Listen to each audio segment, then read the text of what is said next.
In math today, we are going to read number stories and choose diagrams to use for solving number stories.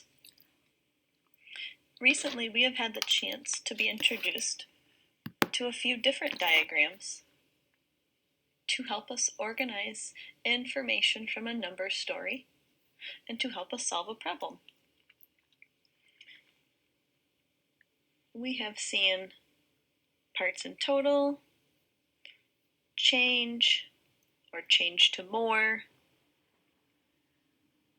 and also comparison diagrams. Let's do a warm-up. This is from page 140, problem 1 in your math journal, volume 2.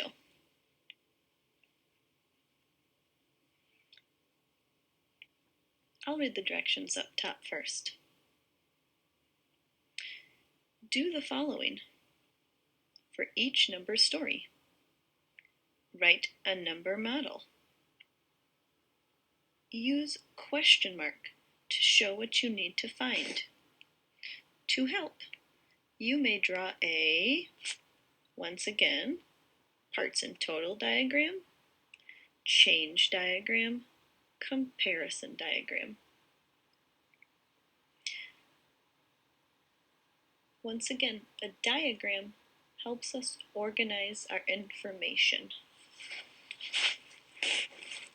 So let's read the problem. Solve the problem and write the answer. Rushing Waters now has 26 water slides. That is 9 more than last year. How many water slides were there last year? So we need to write a number model and pick a diagram. Since we are comparing how many water slides there are now to how many water slides there were last year, I think I'd like to use the comparison diagram. This means that we need to fill in the quantity, quantity, difference. So I'm comparing the number of slides this year to the number of slides last year. Well, the number of slides this year says Rushing Waters now has 26 water slides. The number of water slides this year is the larger quantity. So we're going to write it in the larger quantity box.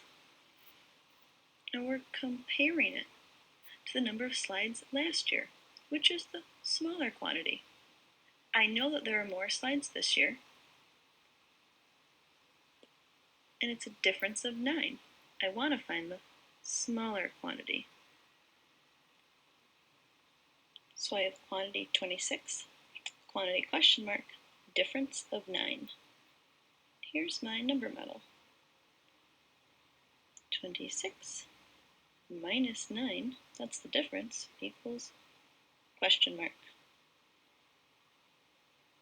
So instead of going back 9, I'm going to go back 10, because I'm going to go back 10 mentally in my head, because it's very easy to take away 10 in my head. 26 minus 110 is 16. You're using 26 minus 10 to get really close to your answer. 26 minus 10 is 16.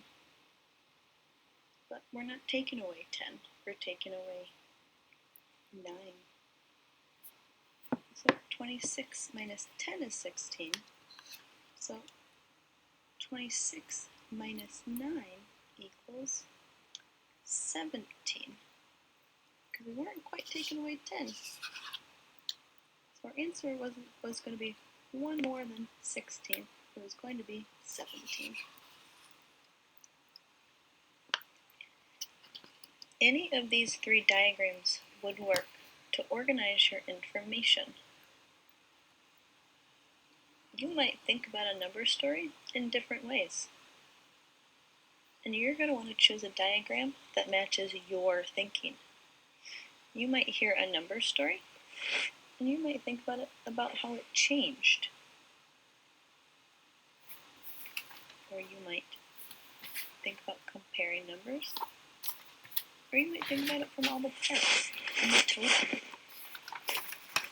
But it's how you hear the number story. You want to choose the diagram that matches your thinking. When you choose a diagram, think about why. I chose the parts and total diagram because I know and I want to find out. Would you be able to tell that information? Would you be able to say why you picked a certain diagram? We will continue to use diagrams to help us solve number stories, because a diagram can help you write a number model and decide whether to add or subtract, and to help you solve the problem.